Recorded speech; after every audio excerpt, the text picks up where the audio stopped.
జై భీమ్ దినపత్రికలోని ప్రధాన వార్తలు, వివిధ దినపత్రికలోని ప్రధాన వార్తల సారాంశం మార్నింగ్ వార్తలలో ప్రధానంగా అయితే జై భీమ్ దినపత్రికలో ఉన్నటువంటి ప్రధాన వార్త తెలంగాణ రాష్ట్రం ఎలా ఏ విధంగా ఉందో మనకు తెలుసు. తెలంగాణ రాష్ట్రం ఉన్నటువంటి పరిస్థితి ఎలాంటి పరిస్థితులు ఉందో కూడా తెలిసిన నేపథ్యం ఉంది. బీఆర్ఎస్ ఓడిపోయిన తర్వాత కాంగ్రెస్ గెలిచిన తర్వాత ఇప్పటికీ 16 నుంచి 18 నెలలు అయినప్పటికీ కూడా విద్యార్థులు అయితే అరిగోసపడుతున్నారు. ఎందుకోసం అంటే ఇలా ఉన్నటువంటి నేపథ్యంలో ఉద్యోగస్తులతో పాటు ఇలా ఎవరైతే ఉద్యోగస్తులు ఇలా పిఆర్సీ కానీ డిఎల్ కానీ రాక వాళ్ళు కూడా చాలా తీవ్రమైనటువంటి మనోవేదనలు ఉన్నారు.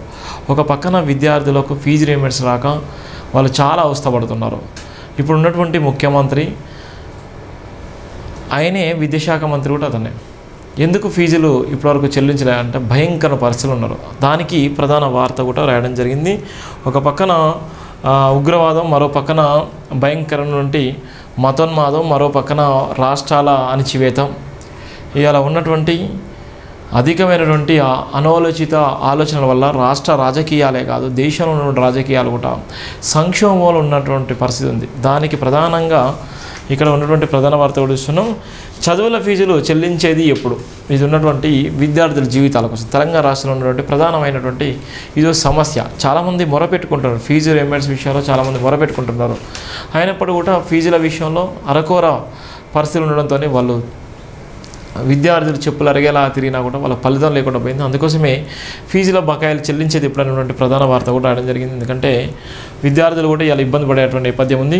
పాత బకాయిలు విద్యార్థుల ఫీజు రీయింబర్స్మెంట్స్ పక్కన పడ్డాయి. గత ప్రభుత్వ ఫీజులు బకాయిలు నేటికి మంజూరు కాలేదు. నేటి ప్రభుత్వ ఫీజులు బకాయిలు కూడా విడుదల చేయకపోవడం విడ్డూరం. ప్రభుత్వ విద్య బలపడుతుంది, ఫీజులు ఏమో భారం అవుతున్నాయి. ఫీజులు కట్టలేక చదువులు మానేస్తున్న విద్యార్థులు ప్రభుత్వ విద్యా సంస్థలో కోర్సుల ఫీజులను అడ్డగోలుగా పెంచి కూర్చున్నారు. ప్రభుత్వ విద్య ప్రైవేట్ వ్యాపారానికి కారకులు ఎవరు? ప్రభుత్వ విద్యపై ముందుకు సాగుస్తున్న ప్రభుత్వానికి ఫీజుల బకాయిలు మచ్చ. పేద విద్యార్థులను ఆదుకునేది ఎన్నడు.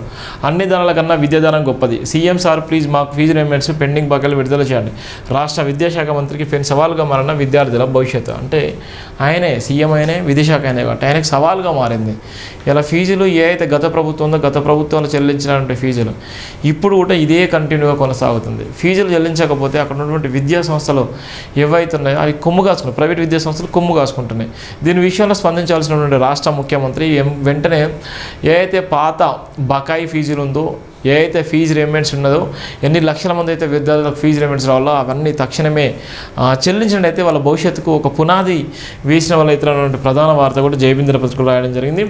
తెలంగాణ రాష్ట్ర వ్యాప్తంగా పేద విద్యార్థులు చదువుకుంటున్న ప్రభుత్వ విద్యకు ఆటంకాలు సృష్టించబడి మార్గ మధ్యలో విద్యాభ్యాసాన్ని మానేయాల్సిన పరిస్థితులు ఏర్పడిన డాక్టర్ బరిగెల శివ తీవ్ర మనస్తోపానికి గురయ్యారు. గత ప్రభుత్వంలో 2 సంవత్సరాల కాలం పాటు ఫీజు రీయింబర్స్మెంట్స్ బకాయిలు రాష్ట్ర వ్యాప్తంగా పెండింగ్లో ఉండగా నేటి ప్రభుత్వంలో 16 నెలలు గడుస్తున్నప్పటికీ ఫీజు రీయింబర్స్మెంట్స్ సకాలంలో విడుదల చేయకపోవడం వల్ల ప్రభుత్వ ప్రైవేట్ విద్యాసంస్థలు కళాశాలలు బడుగు బలైన వర్గాల పేద బిడ్డలు విద్యార్థులు ఫీజులు చెల్లించాల్సిందేనంటూ హుకుం జారీ చేస్తుండటంతో పాటు పరీక్షలు రాయనివ్వకుండా తీవ్ర మనోవేదన గురి చేస్తూ మార్గ మధ్యలో విద్యార్థులు తమ విద్యను మానివేసి విధంగా చిత్రంశలకు గురి చేస్తున్నారు. సుమారు 3 లక్షల కోట్ల రూపాయలు రాష్ట్ర బడ్జెట్లో ప్రవేశపెడుతుండగా సుమారు 23,000 కోట్ల రూపాయలు విద్యాశాఖ కేటాయించబడినాయి అన్నారు. అలాంటప్పుడు విద్యారంగ సంస్థలకు విద్యార్థుల ఫీజు రీయింబర్స్మెంట్ బకాయిలు చెల్లించేలా వైఫల్యాలు ఎందుకు జరుగుతున్నాయో ప్రశ్నించారు. 23,000 కోట్ల రూపాయలు అసెంబ్లీ సాక్షిగా మంజూరు చేయబడగా పాతవి కొత్తవి కలుపుకొని సుమారుగా 8,000 కోట్ల వరకు విద్యార్థుల ఫీజు రీయింబర్స్మెంట్స్ బకాయిలు పేరుకుపోయి ఉన్నాయని వాటిని చెల్లించిన ప్రభుత్వం పేద విద్యార్థులపై కన్నతండ్రి ప్రేమ చూపించలేదన్నారు. నిరుపేద విద్యార్థులు కేవలం ప్రభుత్వ విద్యతోనే పైకి రావాలని కోరుకుంటున్న సందర్భంలో ప్రభుత్వ విద్యా సంస్థలో ఎంత భయంకరంగా ఉందో చెప్పడానికి ఉంది.